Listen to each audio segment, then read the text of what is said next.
Oi, gente. Estou com um cachinho de uva aqui, que foi tirado de uma videira.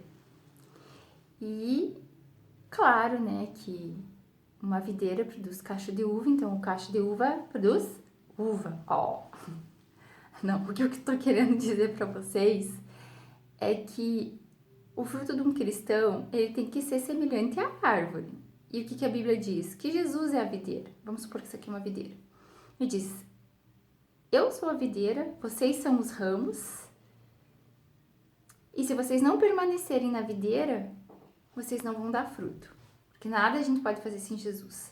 Ele diz o quê? Que o ramo que não der fruto, por exemplo, esse aqui que não tem frutinho, ele é cortado, lançado fora e o seu fim é ser queimado. Ficou mais fácil para entender, né? Eu fiz um desenho aqui, ó. Essa aqui é a videira, Jesus. Antes a videira de Deus era Israel. Mas depois de tudo que aconteceu, depois eu vou falar um pouco disso, porque não tem como falar do Novo Testamento sem incluir o Antigo Testamento, mas hoje nós temos por base Jesus Cristo, ele é a nossa videira. Eu vou ler bem rapidinho. João 15. Eu sou a videira verdadeira e meu pai é o agricultor. Todo ramo que estando em mim não der fruto, ele o corta, e todo que dá fruto limpa, para que produza mais fruto ainda. Vós já estáis limpos pela palavra que vos tenho falado. Permanecei em mim, eu permanecerei em vós. Como não pode o ramo produzir fruto de si mesmo, se não permanecer na videira, assim nem vós podeis dar fruto, se não permanecer em mim. Eu sou a videira, vós os ramos. Quem permanece em mim e eu nele, esse dá muito fruto, porque sem mim nada podeis fazer. Se alguém não permanecer em mim, será lançado fora, à semelhança do ramo, secará, ou apanham, lançam no fogo e queimam. Então, irmãos, vamos pensar uma coisa. Se Jesus é a videira, quais são os frutos de Jesus? Por acaso são frutos de injustiça?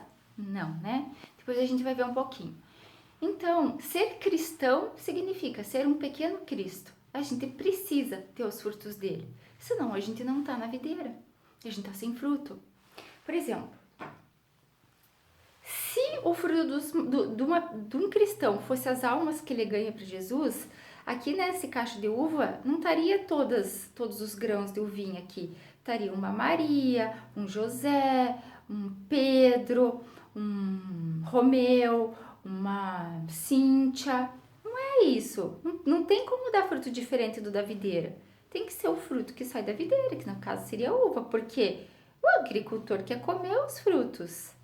Ele quer comer, ele quer fruto. Não tem fruto, ele é arrancado, lançado fora. E ele precisa podar essa videira para que dê mais fruto. E a poda vem pelas tribulações. E depois das tribulações, a gente acaba se apoiando na palavra de Deus por causa da fé. Que é a fé que dá crescimento na videira. Gente, é bem claro lá em Efésios 2:8 falando que pela fé sois salvos. Isso é dom de Deus, não vem de vós. E também não vem por obras, para que ninguém se glorie. Entendeu? Se a gente contabilizasse almas, isso geralmente, contabilizar mostra um crédito que nós humanos fizemos. Eu vou contabilizar quantas cabeças de boi eu tenho, né? Eu vou contabilizar quantas casas eu consegui adquirir. Ela é dada pelo esforço do nosso braço. Agora, a salvação, não. Ela produz na gente uma mudança e a gente nasce de novo através da fé, que é o que a gente lê no Evangelho. E tem uma outra palavra que está lá em Romanos 11:4, que Deus falou para Elias que ele separou 7.000 homens que não dobraram o joelho para Baal. Assim também veio um remanescente sobre a graça. E se é sobre a graça, não é sobre obras, porque senão não seria graça. Entendeu? Então, assim, quando alguém diz que os frutos de um cristão são as almas que ele ganha para Jesus, está errado. Porque Deus mostra que nós somos uma grande lavoura, a lavoura de Deus. E a Bíblia diz lá em Marcos 4:28, que diz que a terra por si só produz sozinha. Primeiro a erva, depois a espiga e depois o grão cheio na espiga. E quando a colheita está madura, passa-se a foice. porque é chegada a ceifa. Tem outra palavra que está lá em 1 Coríntios 3:1. Essa é bem fácil de compreender o que eu estou querendo dizer. Se você tiver a tua Bíblia contigo e quiser abrir também. 1 Coríntios 3:1. Ó, presta bem atenção, tá? Eu, porém, irmãos, não vos pude falar como espirituais, e sim como carnais, como crianças em Cristo. Leite vos dei a beber, não dei alimento sólido, porque ainda não pode suportá-lo. Nem ainda pode suportar, porque ainda sois carnal, que é diferente de ser espiritual. Porquanto, havendo entre vós ciúmes e contendas, não é assim que sois carnais e andais segundo o homem? Quando, pois, alguém lhe diz, eu sou de Paulo, e outro, eu sou de Apolo, não é evidente que andais segundo os homens? Quem é Apolo? Quem é Paulo? Servos por meio de quem crestes, e isto conforme o Senhor concedeu a cada um, porque é a graça dele. Eu plantei, olha isso, Apolo regou, mas o crescimento veio de Deus. De modo que nem o que planta é alguma coisa, nem o que rega, mas Deus que dá o crescimento. Ora, o que planta e o que rega são um, e cada um receberá o seu galardão segundo o seu próprio trabalho. Porque de Deus somos cooperadores, lavouras de Deus, edifício de Deus sois vós, entendeu? Viu que eu falei antes que é uma grande lavoura e o agricultor, que é Deus, ele quer os frutos. E a gente só vai conseguir ter fruto em nós e não se tornar estéril sem frutos se a gente estiver na videira, que é só na videira que a gente tem fruto. Por que antigamente a videira era Israel, ela não deu fruto e foi passado o reino para nós? Porque eles não creram. Nós vamos ler isso, tá? Mas eu quero fixar isso na tua cabeça. Quando alguém falar os frutos de um cristão são as almas, está errado, porque ganhar almas para Jesus é uma consequência que nós, tendo os frutos do Espírito Santo, trabalharemos junto com o Espírito Santo dentro do reino de Deus para que o maior número de pessoas tenham acesso ao Evangelho. Isso brota dentro de você, como João falou, as águas vivas, que está escrito lá no Evangelho de João, que Jesus disse, quem crer em mim, rios de água viva fluirão dentro de você, que é o Espírito Santo. A gente é vivificado, aí a gente começa a andar no Espírito, não mais na carne. Então está errado quando alguém falar que as almas de uma pessoa, que os frutos de uma pessoa são as almas, está errado, tá? Isso é uma consequência, vem obras, todo mundo receberá seu galardão pelas obras, mas não são os frutos. Vocês já ouviram falar, quer ver, quando Deus usou Jesus para confrontar os fariseus na época, ele disse assim, ó, tá lá em Mateus 21:31, porque Deus fala que não entra no reino de Deus nem adúlteros, nem roubadores e tal, um monte de gente assim, né? E outras coisas que tá escrito lá, mas o que eu quero chamar a atenção de vocês, lá em Mateus 21:31, ele disse para os fariseus, lá para os mestres da lei, que meretrizes e publicanos vos precedem no reino de Deus, porque se arrependeram. Porque veio João Batista pregando arrependimento e eles creram para se arrepender, mas vocês, vendo isso, não se arrependeram para crer. Então tem que ter um reconhecimento da gente, para a gente poder crer. Por isso que Israel está cego até hoje, a nação de Israel, né? Então, olha, se a gente pegar lá em Mateus 3,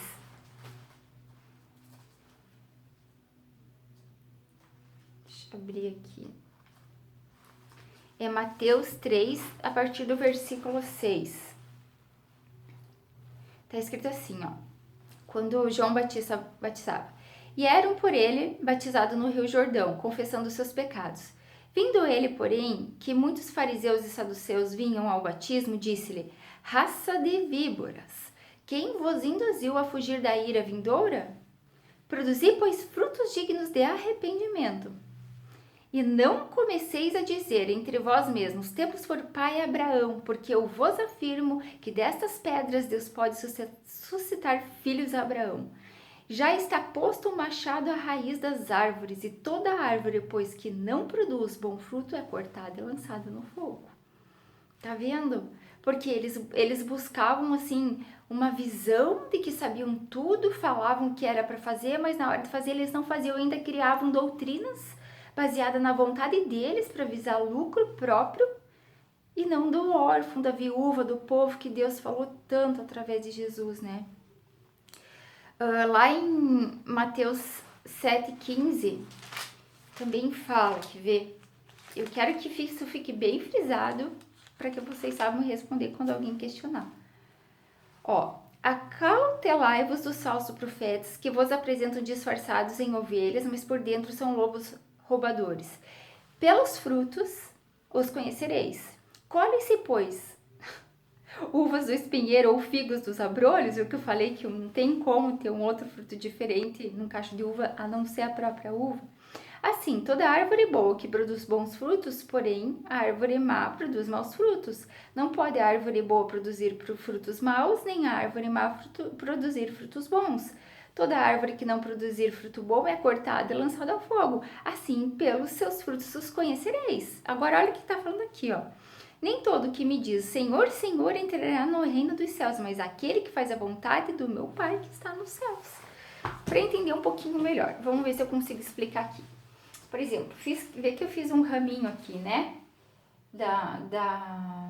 Do cacho de uva e coloquei aqui. Por exemplo, eu vou pintar de vermelho para simbolizar, vou falar que vou profetizar para mim. Aqui sou eu, tá? Um ramo novo. Me converti, agora eu passei para dentro do corpo de Jesus, então cresceu um ramo novo. Pronto, tô nele. Agora eu vou receber o leite espiritual para me dar fruto, para alcançar a minha salvação. Então, fruto. Mais um fruto. E mais um fruto. Mais um fruto. Mais um fruto. E fruto. E mais um. E mais um. E mais um. E mais um. E cada raminho desses, aqui, por exemplo, me humilharam. Aqui me roubaram. Aqui me mentiram. Aqui me afastaram de uma congregação. Aqui minha família me abandonou. Aqui me bateram porque eu estava pregando de Jesus. E aqui provavelmente eu fiquei sozinha, isolada, sem ninguém. Porque a Bíblia diz que a gente vai ser perseguido, né? E muitos vão querer nos matar por causa de Jesus, mas por causa dele, né? Então provavelmente a gente vai receber muita tribulação nesse mundo, como Jesus disse, né? Mas ele disse que é pra gente confiar nele. Então, o que eu quero dizer para vocês? Cada uma dessas aflições e essa tribulação, em vez de eu devolver e pagar o mal com o mal, eu paguei o mal com o bem. Aí eu comecei a produzir os frutos. Que frutos são esses? São os frutos do Espírito Santo. Jesus é o Espírito Santo. Se a gente for ver lá, em Gálatas 5, eu vou ler primeiro os frutos do Espírito.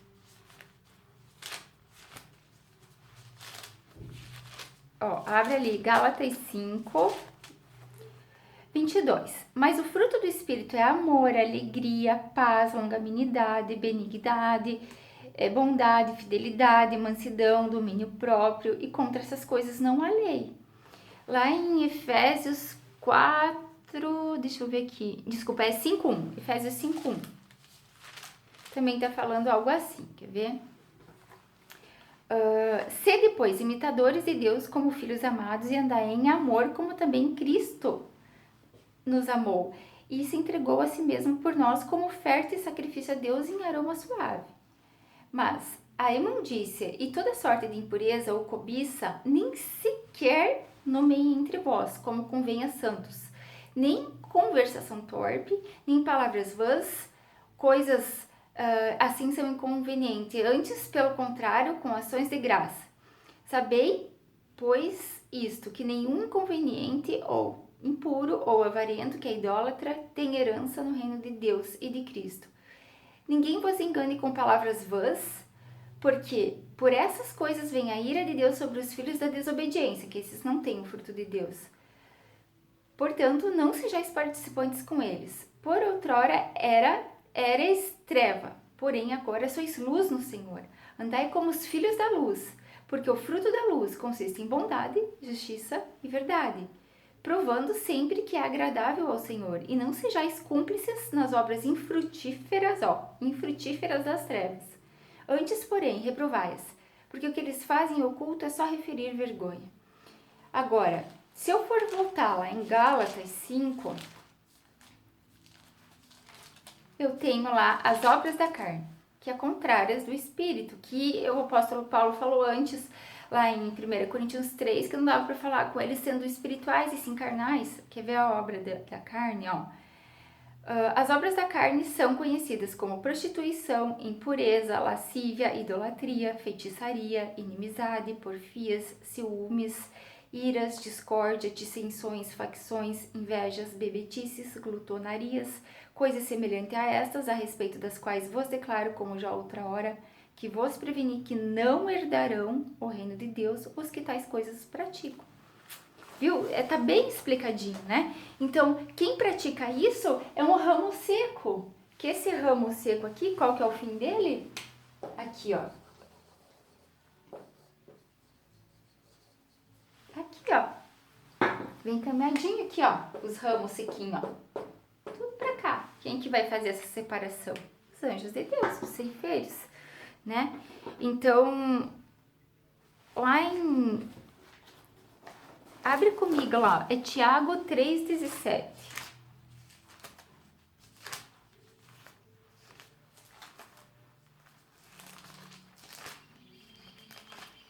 Tiago 3,17. Ó, a sabedoria, porém lá do alto, é primeiramente pura, depois pacífica, indulgente, tratável, plena de misericórdia e de bons frutos, imparcial e sem fingimento. Ora, é em paz que se semeia o fruto da justiça para os que promovem paz.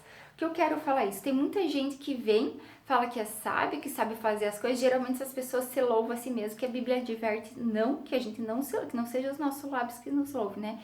Mas essas pessoas que dizem saber tudo, se você for analisar os frutos delas, que são as atitudes, elas não condiz com o Espírito de Deus, então não ouça essas pessoas, tá? Por favor, cuide, porque a Bíblia, ela adverte muitas falsas doutrinas, muito ventos de doutrinas que são contra o que Jesus falou. Então, cuide isso, sempre ande conforme Jesus ensinou, nos frutos dele. Como eu falei, se ele dá fruto uva, nós também temos que dar o fruto uva. É como se cada uma dessas uvinhas aqui, ó, fosse aqueles dons do Espírito Santo que a gente leu antes, tá? Lá em Apocalipse 22:2, tá falando assim, ó. Vamos no 1, ó. Então me mostrou o rio da água da vida, brilhante como cristal, que sai do trono de Deus e do Cordeiro. E no meio da sua praça, de uma a outra margem do rio, está a árvore da vida, que produz 12 frutos, dando o seu fruto de mês em mês, e as folhas das árvores são para a cura dos povos. Essa árvore da vida é a árvore do que estava no Éden, que é a própria videira. Lembra que Jesus disse, eu sou a videira, né? Que a gente leu. Ele também disse, eu sou a ressurreição e a vida. Aquele que crer em mim nunca morrerá. Então, a árvore da vida é o próprio Jesus. Por isso que a Bíblia diz que se a gente anda no Espírito, a gente caminha para a vida e para a paz. Mas se a gente anda na carne, a gente caminha para a morte e para a destruição. Isso está lá em Romanos 8, tá? Então, que fique bem claro. Por exemplo, eu quero fazer uma pergunta para ti. Tenta imaginar na tua cabeça um homem. Por exemplo, vamos dar nome para ele, o Senhor José. Vamos fazer aqui. Aqui é o seu José. O seu José. Aí, veio uma pessoa, falou para ele de Jesus. Veio outra, falou para Jesus. Mais uma, mais uma, mais uma, mais uma, mais uma. Aí, veio essa daqui, falou para ele e ele foi para a igreja. Ele foi para a igreja e produziu muitos frutos. Então, ele foi enxertado aqui na videira e produziu muitos frutos. Muitos frutos dignos de entrar no reino de Deus. E aí, essa pessoa aqui contabilizou o seu José na lista dela de almas ganhadas para Jesus. Sendo que, através de todas essas pessoas aqui, o Espírito Santo trabalhou. Mas quem plantou essa semente? Quem que foi? Foram todos eles. Quem regou? Foram todos eles. Mas quem deu o crescimento foi Deus. Quem que convence do pecado, da justiça e do juízo? João 16:8, o Espírito Santo. Então, os frutos de um cristão é os frutos de Jesus, do Espírito Santo. O que está lá em Mateus 28 é uma consequência, conforme expliquei. Um cristão que tem os frutos do Espírito Santo, ele vai trabalhar para o reino de Deus. Agora, o que eu quero é que vocês entendam um pouquinho. Lembra quando Deus, ele usou... Porque a gente vê 3 árvores na Bíblia, a videira, a figueira e a oliveira. Hoje a gente tem essa árvore aqui que é a videira, que é Jesus. Eu vou apagar aqui para vocês compreenderem. Antigamente a gente tinha uma videira que era a casa de Israel. Você acha isso aqui lá em Isaías 5. Era uma videira. Deixa eu escrever aqui videira. Porque através dessa videira, Deus queria frutos de justiça. Se você ler lá em Ezequiel 22, as abominações de Jerusalém, eu vou ler um trechinho depois. Não, vamos ler agora, quer ver? Só para vocês entenderem por que uma hora Jesus fala que a gente tem que estar na videira e lá em Apocalipse 14 fala que ele vai pisar nas uvas. Porque ali tem contextos que ele usa a mesma palavra, mas com contextos diferentes, tá? Por exemplo, que nem quando eu falo assim, meu neto, ele tem 1 aninho e meio. Quando eu olho, eu falo, nossa, como você tá grande. Mas tem vezes que eu olho e falo, ai, ele é tão pequenininho. Entende? É isso. Então, vamos ver lá. Ezequiel 22. As abominações de Jerusalém. Ai, o texto é bem longo. Eu vou falar algumas coisas, tá? Vou pular. Ó, vou no versículo 3.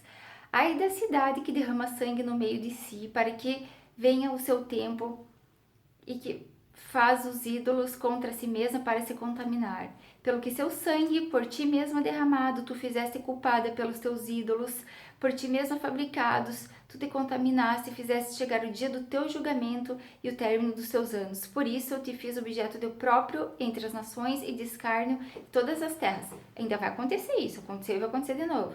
As que estão de perto de ti, as que estão longe escarnecerão de ti, ó, infamada cheia de inquietação. Eis que os príncipes de Israel, cada um segundo o seu poder, nada mais intento senão derramar sangue.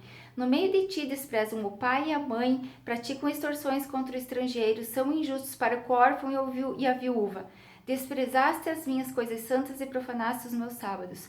Homens caluniadores que se acham no meio de ti, para derramarem sangue no meio de ti, comem carne sacrificada nos montes e cometem perversidade.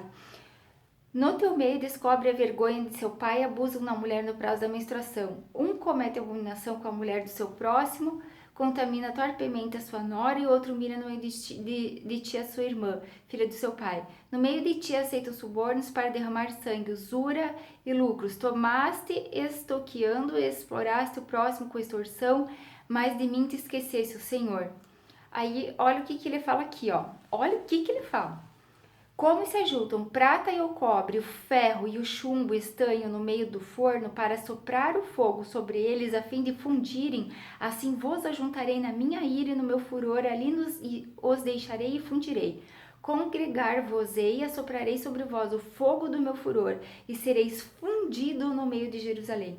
Como se funde a prata no meio do forno, assim sereis fundido no meio dela, e sabereis que eu sou o Senhor, e derramei o furor sobre vós. Tá vendo? Por que lá em Apocalipse ele fala que ele vai pisar as uvas? Porque ele está falando dessa primeira videira. Depois Deus mandou Jesus para colher toda a descendência de Israel, sendo os descendentes de Abraão pela fé. A casa de Judá, a casa de Israel e os filhos de Deus através da promessa de Abraão, que é a igreja. Lá em Romanos 4 tu consegue entender isso bem facinho, tá? Tá explicando bem fácil. Então o que eu quero falar? Quando Deus falou lá, ó, quer ver? Deixa eu pegar aqui. Vocês já viram a parábola da vinha, Mateus 21? Que aí ele tá falando de Israel. Por isso que a gente tem que conhecer o Antigo Testamento, senão você não consegue entender o Novo. Mateus 21. Ele tá falando aqui, ó. Mateus 21, 33. Ó, ele fala aqui, ó. Atentai outra parábola. Havia um homem, dono da casa, que plantou uma vinha, cercou-a de uma sebe, construiu nela um lagar, edificou uma torre e arrendou-a a uns lavradores. Depois se ausentou do país. Ao tempo da colheita, enviou seus servos lavradores para receber os frutos que lhe tocavam. E os lavradores, agarrando seus servos, espancaram a uns, mataram a outros e a outros apedrejaram. Está falando dos profetas. Enviou ainda outros servos em número maior e trataram da mesma sorte outros profetas. O tempo foi passando e Deus foi fazendo isso. Lembra que Deus fala, desde de madrugada levantei profetas para vocês ouvirem e vocês não quiseram. Nossa, várias passagens ele fala que ele não é para interceder por esse povo, que Deus não vai ouvir. Ó, no versículo 37, e por último enviou-lhes o seu próprio filho, Jesus, dizendo, a meu filho respeitarão. Mas os lavradores, vendo o seu filho, disseram de si, este é o herdeiro, ora, vamos, matemo-nos e apoderemo-nos da sua herança. E agarrando-o, lançaram-no fora da vinha e o mataram. Quando, pois, vier o senhor da vinha e fará aqueles lavradores, responderam, fará perecer horrivelmente a esses malvados e arrendará a vinha a outros lavradores que rebetam os frutos dos seus devidos tempos.